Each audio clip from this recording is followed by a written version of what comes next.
Okey, 14 dalam darjah 5 PQR dan SQT ialah garis lurus. Kita pun pergi tengok dulu yang mana dia cakap garis lurus ni. Okey, supaya otak kita dapat gambaran. PQR ini dia, dan ST, okey, ni garis lurus. Okey. Soalan cari koordinat Q. Itu soalan dia, cari koordinat Q. Mana koordinat Q? Oh, di tengah-tengah ni. Di tengah-tengah tu. Okey. So ingat mana-mana matematik sehinggalah kamu belajar kat U nanti pun, kalau kamu nak mencari titik koordinat di tengah-tengah persilangan dua graf, okey, ni graf 1, ni graf 2, okey, kamu buat persamaan serentak. Ingat tu, itu je teknik dia. Tak kira lah graf apa ke, graf kuadratik dengan graf garisan, kamu nak cari koordinat kat sini, buat persamaan serentak. Okey, so kita nampak kat sini dan kat sini. Dia nak cari tengah-tengah. So kita guna teknik persamaan serentak. Ingat tu okey. So persamaan serentak kita dah belajar form 2 tak salah cikgu. Okey, jom kita ambil persamaan serentak. Okey, kalau tak tahu jom kita belajar balik. Okey, ini persamaan garis PR dan ini persamaan garis TS. Okey, so buat persamaan serentak untuk mendapat koordinat titik silang Q tu. Okey, kita ambil persamaan serentak ni. Okey, so tengok cikgu susun macam mana. Kita ambil X dulu. So bawa sekali dengan tanda dia negatif tu. Negatif 3X. Okey, depan tu maksudnya positif lah. Kalau tak ada apa-apa positif lah. Positif 2Y sama dengan 10. Susun lebih cantik begitu. Alright. Kemudian 2X tambah 5Y sama dengan 6. Ini kita namakan 1. Ini kita namakan 2. Inilah persamaan serentak. Okey, persamaan serentak ni. Okey, kalau kertas 2 nanti cikgu tunjukkan. Sebenarnya kalau kertas pertama ni, kertas 1 ni objektif ni kita tekan kaki guna adjust bawah ni dulu. Okey, so kat mana kita nak masuk dia? Kita tekan menu, kita pergi dekat equation. Kita turun bawah 2 kali, kita pergi dekat tu. Equation A tu. Kamu carilah, kamu akan jumpa kat situ equation. Okey, kamu tekan sama dengan. Alright, dia masuk simul equation dengan polinomial. Okey, kita ambil simul tu. Simul tu nombor 1 tu. Nombor 1 tu yang poli ni kuadratik. Nanti kompor kamu belajar benda ni lah. Okey, simul kita ambil nombor 1 tu. Okey, kemudian dia nak tanya 2 hingga 4. Okey, apa maksud 2 hingga 4 ni? Maksudnya anu tu. Dalam kes kamu ni, anu dia, mana pen cikgu kejap Okey, anu dia kalau kita tengok ni lah anu dia ni, X dengan Y ada 2 je. Nanti form 4 pun kamu belajar lagi simultaneous ni. Kamu belajar anu sampai anu ada 3, X, Y, Z contohnya. Sekarang form 3 ada 2 je, X dengan Y. Malah kalkulator ni benarkan sampai 4. So hebatlah kalkulator ni. Okey, so mula-mula tekan menu tadi, lepas tu ambil A, lepas tu ambil nombor 1, dia keluar yang ni, kita ambil 2 sebab kita ada X, Y 2 je. So ambil 2. Okey, dia dah keluar siap dah, nampak bentuk dia X tambah Y sama dengan nombor bulat. So kita masuk je. Negatif 3, kita masuk je negatif 3. Sama dengan, ikut saja. 2, positif 2 je lah. Sama dengan. Okey, so 10, ikut saja. Sama dengan. Okey, dia pergi kedua tu pula, masuk yang kedua ni pula. Okey, ni positif positif 2. Positif 2 tekan 2 je lah. Sama dengan. Positif 5 tekan 5 saja, sama dengan 6. Alright, okey, siap, masuk data dulu. Okey, dah siap, kamu tekan sama dengan terus. Nah, dia keluar jawapan.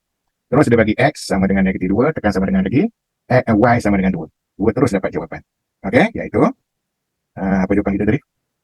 Tekan kalkulator. Okey, X negatif 2, ambil jawapan dia, kemudian tekan lagi dia dekat Y. Y 2.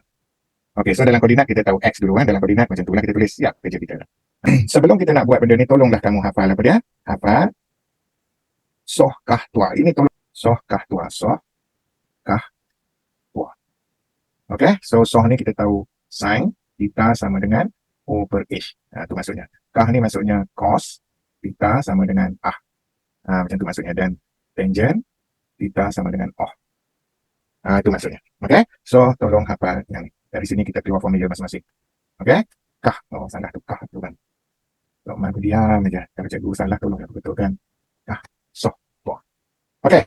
Okey, sebelum yang ni nak tahu satu lagi ilmu nak tahu, cikgu kena cakap berulang-ulang harap kamu faham Okey, so kalau yang bertentangan dengan 90 ni, ini bertentangan dengan dia, itu kita sebut hypotenuse H. Okey, yang bertentangan dengan angle yang kita nak ceritakan ni, dalam kes ni angle dia dekat sini, yang bertentangan dengan dia, itu nama dia opposite.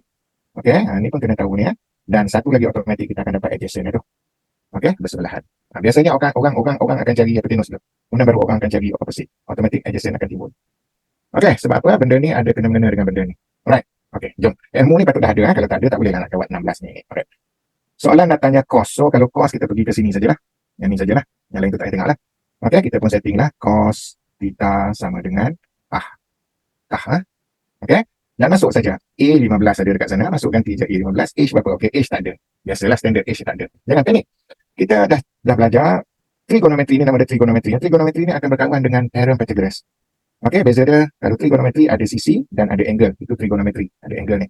Ada sudut dan ada sisi, trigonometri. Ni. Tapi kalau kamu tengok sudut sisi dengan sisi saja terus apply theorem Pythagoras. Okey? So ingat theorem Pythagoras. Kita belajar form 1 tak salah cikgu.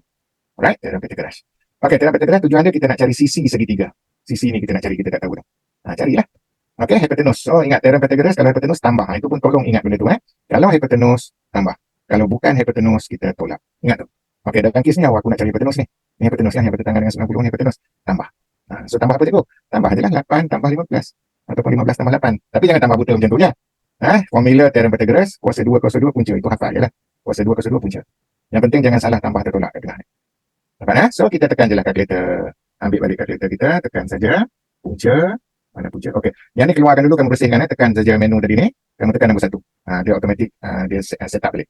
Okey. Alright. Okey, so kita pergi tadi. Punca. Tekan je lah kalkulator. 8 kuasa 2. Tambah 15 kuasa 2. Okey, kita keluar dulu ke kanan. Okey, tekan cantik. Sama dengan. Nah, kita dapat 17. So, kat sini adalah 17. Bila dah dapat kat situ, kita masuk balik sini. Hipotenus 17. Siaplah kerja kita. Masya Allah. Zero. Pinjaman kereta sebanyak belah, tempoh bayaran ialah 5 tahun, kadar faedah sama rata, yang tawarkan ialah bla bla, hitungkan jumlah faedah perlu dibayar. Okey. Pinjaman, kadar faedah. Ini pun banyak kali dah kita tengok. Ingat faedah ada dua, satu faedah compound, satu faedah mudah. Yang ni faedah mudah ni Okey, formula kamu boleh refer, kamu akan rujuk formula dia, cikgu bagi kat sini formula dia adalah I equal to PRT. Kita baca benda ni, kita kumpul maklumat dulu. Okey, dapat pinjaman sebanyak bla bla bla, tempoh bayaran 5 tahun dan kadar faedah 2.8%. Itu rate dia. Alright, so soalan tanya cari jumlah faedah yang perlu dibayar. Itu dia tanya, interest lah tu. Faedah tu interest lah. Okey, formula interest I tu interest. Interest tu faedah kan. Okey, faedah ni ada dua. Satu faedah compound, satu faedah biasa. Kalau faedah biasa dia tak sebut apa-apa, faedah saja. Okey, ada faedah sama rata. Faedah. Kalau compound dia akan sebut. Cikgu harap kamu faham. Okey, kita tak nak cerita pasal compound, kita nak terus pada faedah. Nanti kalau ada faedah compound, kamu tambah lagi ilmu kamu. Okey, so ini faedah mudah, faedah yang biasa kita amalkan di bank-bank. Okey, ini formula dia I equal to PRT. Cuba lekatkan kat mulut tu sehinggalah kamu tua macam cikgu ni. Okey, melekat daripada cikgu belajar dulu. I equal to PRT. Tak berubah formula ni. I ni apa dia? I ni interest yang kita nak cari itulah, yang kita nak cari inilah. Ini interest yang kita nak cari, ngam-ngam, tak payah pusing-pusing. P ni pokok atau prinsipal pokok yang kita pinjam ataupun yang kita labur. Pelaburan pun boleh, pinjaman pun boleh. Sama aja. Okey, R ni rate kadar dia dalam peratus biasanya. Jangan lupa bagi 100 jangan ambil 2.8 dia, jangan lupa bagi 100. Sebab peratus tu. Okey, T ni time. T ni time atau masa. Time dia 5 tahun. Semua dah ada dah. Masuk saja, jom kita masuk. P 125,000 darab rate 2.8 bahagi 100. Kena bagi 100 2.8 bagi 100 darab 5 time.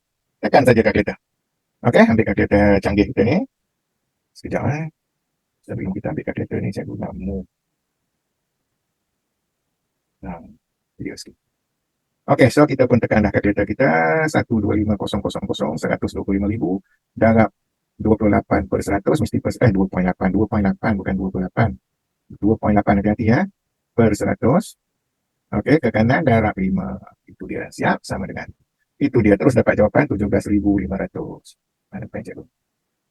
Itulah interestnya. Ngam-ngam dia nak tanya interest, itulah interestnya. Iaitu jawapan dia D. Okey, senang itu. Okey, jom kita baca perlahan sebab memberi gambaran OPQT ialah semi bulatan berpusat di O. Bila baca tu, tengok dulu Okey, OPQT, kamu boleh tengok OPQT. Ni, macam tu.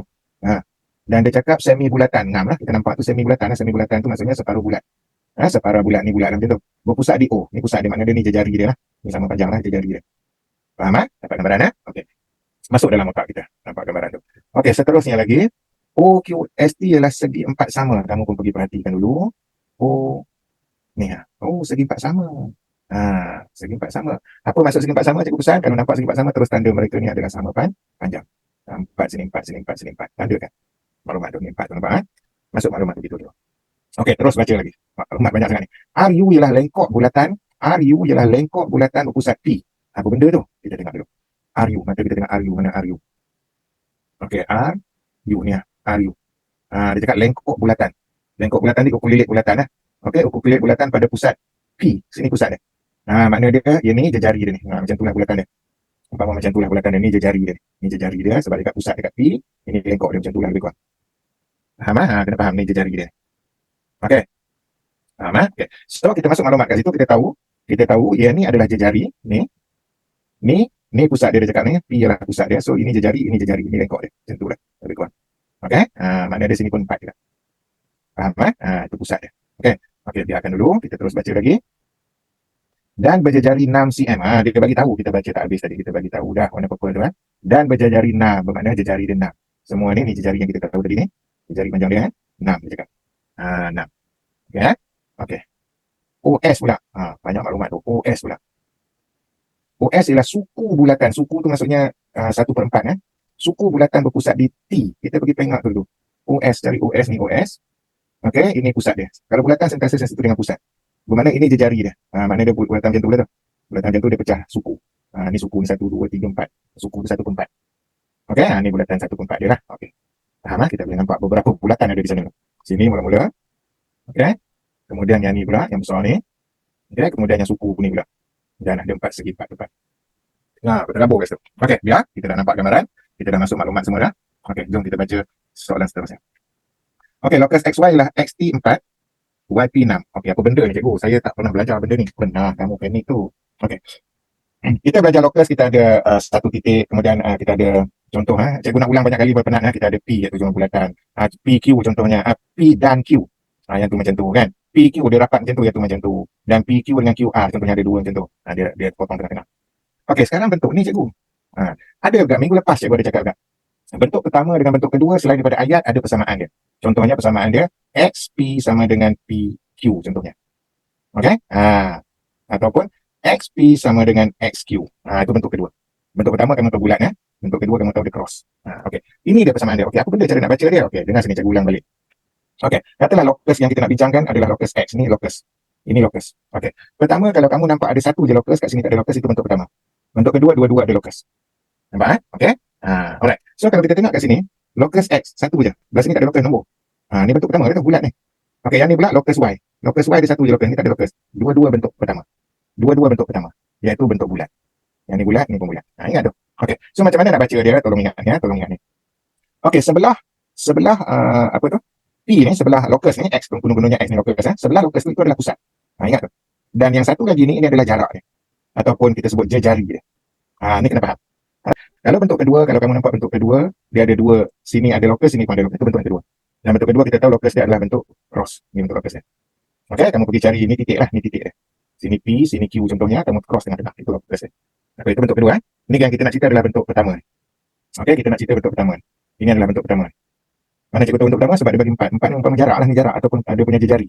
Dia tak tulis dalam bentuk huruf, dia tulis nombor tu. Sebenarnya kita tahu ni jejari dia. Okey, locus dia X dan T itu sebagai pusat. Itu cara nak baca dia. Kita dah confirm bentuk kedua. Bentuk pertama, sorry. Ini dua bentuk pertama. Faham Itu dia. Harap faham kat situ. Okey, jom kita nak baca dia macam mana. Tengok Kita tahu X tu locus, ni locus X. Yang sebelah tu pusat T. So kamu pergi cari T yang ni. Ni umpama pusat dia lah T tu. Okey, ni pusat dia dan jarak dia 4.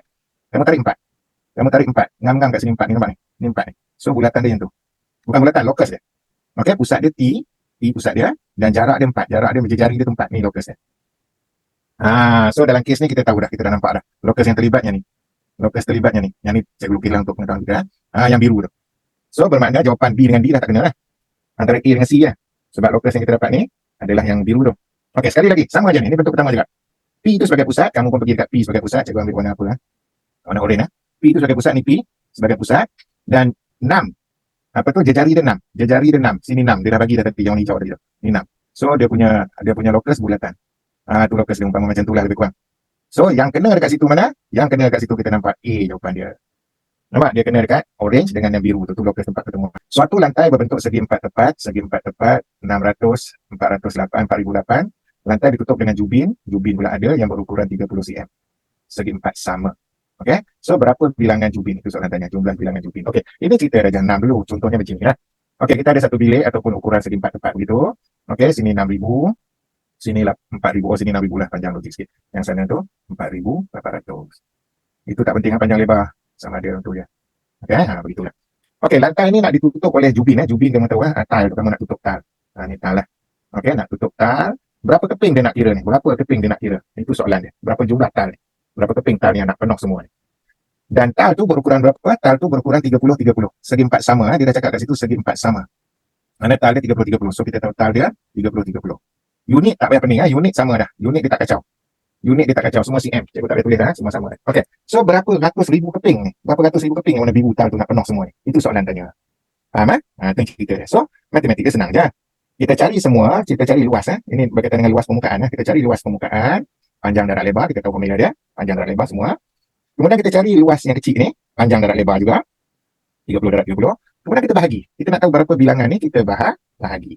So matematik dia kalau nak tunjuk, kamu tunjuklah 6,000 darab 4,800, panjang darab lebar luas itu, bahagi dengan tali yang kecil tu 30 darab 30 panjang darab lebar. Dapatlah berapa keping dia. Dapat. Okey, kita pun ambil lah kalkulator comel kita tu. 6,000 darab 4,800 sama dengan bahagi. Yang ni kena buat perungan lah. 30 darab 30 sama dengan, betul ke cikgu buat ni, 6,000. Okey. Ada kurungan tu bang. Sekejap lah. Cikgu padam ni. Tak ada. Sekejap. Okey, slowly ya. 6,000 panjang darab lebar darab 4,800. 4,800 dia banyak lah. Kan? Bahagi 30 darab 30. 30 lah. Okey. 30 darab 30 sama dengan. Nah, kita dapat 32,000 keping. Mana ada yang biru tu 32,000 keping. So, kita dapat 32,000 keping. Dapat, pergilah dekat kedai, pergi beli tal 32,000 keping. Nah, sekeping berharga RM5.50. Kau kira lah berapa tu ringgit penuh. Okey, itulah jawapan kita. Tapi malangnya, dia nak dalam bentuk piawai. Okey? Ni bentuk piawai ni. Yang teknik. Kita buat macam biasa matematik, kita dapat ni, tapi dia nak bentuk piawai. So, dekat sini kamu tekan je kalkulator. Okey, tekan saja kalkulator. So, macam mana nak tekan kalkulator? Okey, tengok sini kalau kamu tak faham nak tekan kalkulator. Tengok sini. Alright? Okey. ini kalkulator EX harap kamu dapatkan kalkulator ni sebab kamu akan boleh guna ke SPM. Sebab kalau kalkulator 570MS tu, setakat SPM nanti kamu jam, ada beberapa perkara tak boleh nak buat. Nasihat cikgu, gunalah kalkulator ni. EX kelas wish. Okey, so macam mana nak tukar? Cara dia kamu tekan shift setup yang warna kuning ni, shift setup ni. Ambil nombor 3, number format. Ambil nombor 3, number format tu. So tekan 3, the graphic science normal. So ambil scientific nombor 2. Ni bentuk piawai. Kalau kamu nampak ni, ini dia cakap A darab 10N, itu bentuk piawai lah ni. Okey. So ambil nombor 2 tu bentuk piawai tu, SCI. So tekan nombor 2, dia akan tanya pula nak berapa 0 hingga 9. Okey, apa masuk 0 hingga 9 ni kat depan ni? Kau nak berapa digit? Nak 2 digit ke? Nak 10 digit ke? Nak 8 digit ke? So dalam kes ni kita tengok 2 digit dia depan tu. 2 digit 2 digit. So type dia 2. Begitu. Okey, dia keluar tu sama dengan. Kita tak masuk data tadi. Okey, kita dah masuk mood dah, nampak atas tu dia dah bagi simbol dah saintifik tu kan. Okey. Kita dapat jawapan ni tadi, kita nak tukar kepada bentuk piawai. So kita dah masuk setting bentuk piawai tadi, tekan je 32,000 sama dengan. Nah, dia tukar terus bentuk piawai. 3.2 darab 10 kuasa 4. C.